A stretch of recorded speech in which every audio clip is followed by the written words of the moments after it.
Ayyuhal ikhwah, azakumullah, kepada seluruh jamaah yang hadir di masjid ini, ikhwan dan akhwat yang mudah-mudahan dirahmati oleh Allah Ta'ala, dan kepada seluruh kaum muslimin yang mendengarkan kajian ini yang mudah-mudahan dirahmati oleh Allah Ta'ala.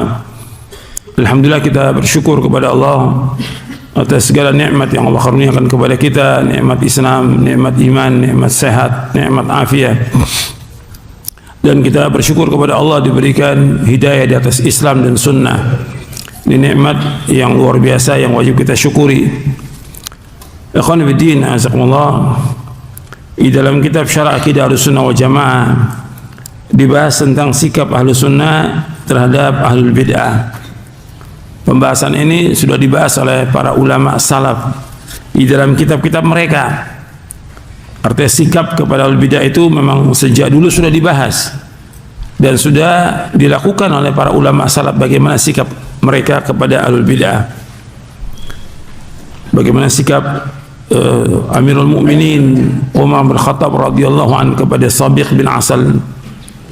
Begitu juga sikap Ibnu Umar kepada Qadariyah.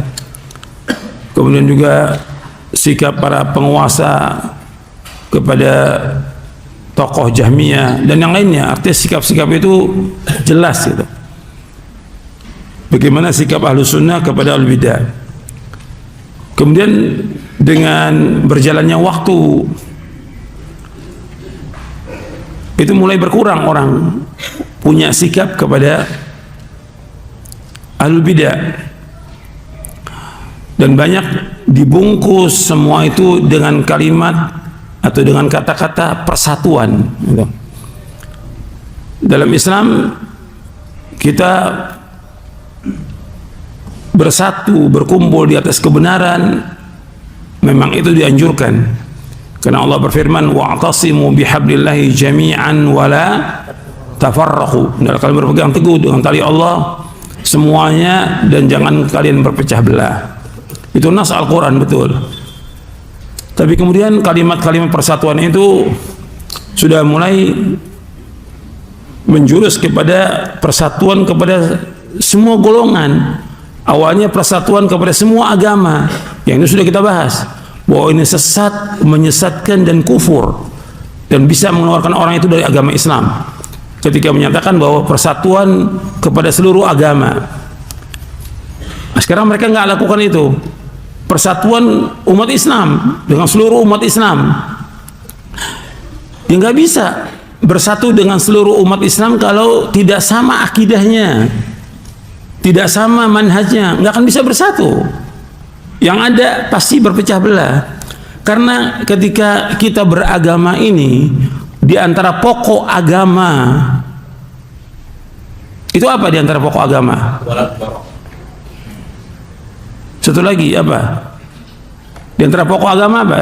Di antaranya amar ma'ruf nahi munkar. Ketika kita bergabung dengan semua golongan, bisa nggak kita menyuruh yang ma'ruf mencegah yang mungkar? Mungkar yang paling mungkar pertama kali yang ada pada mereka apa? Syirik. Yang kedua apa? Bid'ah. Bisa nggak kita tegur itu? Nggak mungkin bisa. Nggak mungkin bisa. Yang ada ya udah nggak usah. Negur-negur nggak, yang penting kita bersatu. Persatuan ini sama seperti yang Allah sebutkan dalam Al-Quran, seperti orang-orang Yahudi, ba'suhum bainahum syadid tahsabuhum jami'an wa qulubuhum syatta. Peperangan di antara mereka itu sangat keras, antara Yahudi dengan Yahudi. Kamu sangka mereka bersatu, tapi hati mereka berpecah belah. Kenyataan di tengah umat Islam seperti itu. Ketika kita tidak mengingkari apa?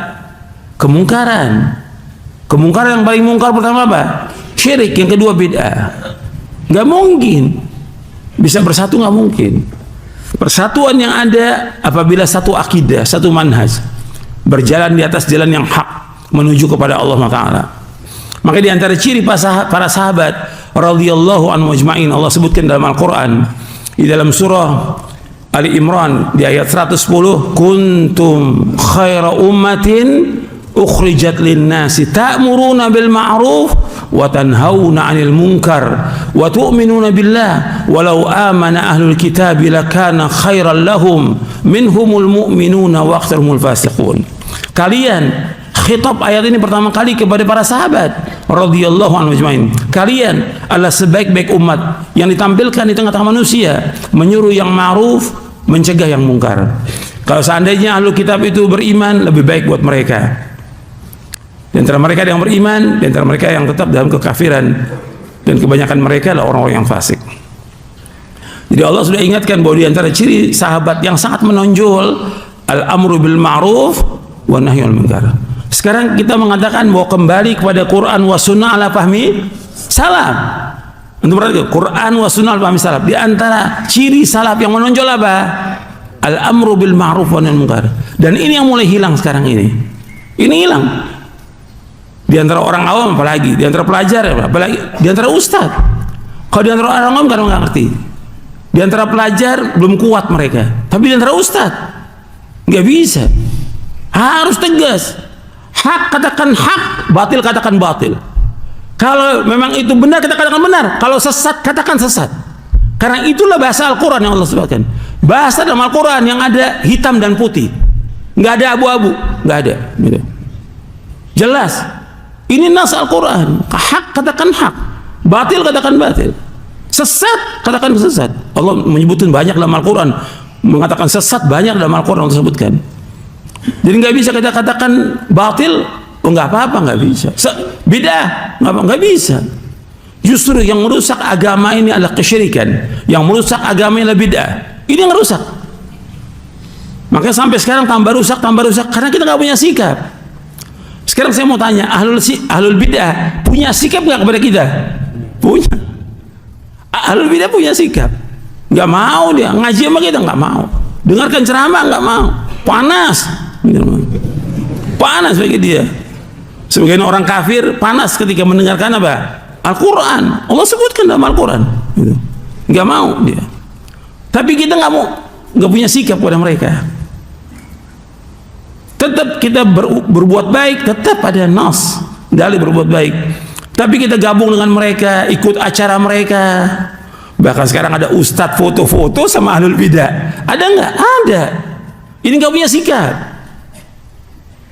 Sikap ini yang berbahaya buat dia, merusak iman dia, merusak akidah dia, merusak manhaj dia, dan merusak umat. Karena apa? Dia tontonkan depan manusia dengan media sosial ini. Sehingga apa? Orang semua, oh nggak apa-apa tuh ustadz seperti itu. Ini ustadz mencontohkan kejelekan kepada manusia. Lama-lama tadinya dia sunnah, jadi ustadz apa sekarang? Ustadz bid'ah nih sekarang ini. Gitu. Ya pasti seperti itu. Kan kesesatan itu nggak sekaligus. Setan Allah sebutkan dalam Al-Quran ketika menyesatkan manusia sekaligus atau sedikit-sedikit. Sedikit-sedikit Allah sebutkan wala tattabi'u khutuwatis syaitan innahu lakum aduwwun. Jangan kalian mengikuti langkah-langkah setan. Jadi nggak sekaligus, khatwa, selangkah demi selangkah, sehingga kita ikut kepada mereka. Itu yang mereka kehendaki. Yang dikehendaki oleh ahlul bidah ini kita ikut mereka. Tapi mereka suruh ikut kita nggak mau. Kalau mereka duduk sama kita, wah ada punya tujuan. Ada apa nih? Mereka duduk sama kita. Mau cari apa dia? Mau cari masa? Mau cari uang? Mau cari apa? Ketika kita gabung dengan mereka juga sama. Mau cari apa? Gabung dengan ahlul bidah. Nah, ini yang menyesatkan kaum muslimin dengan sebab itu.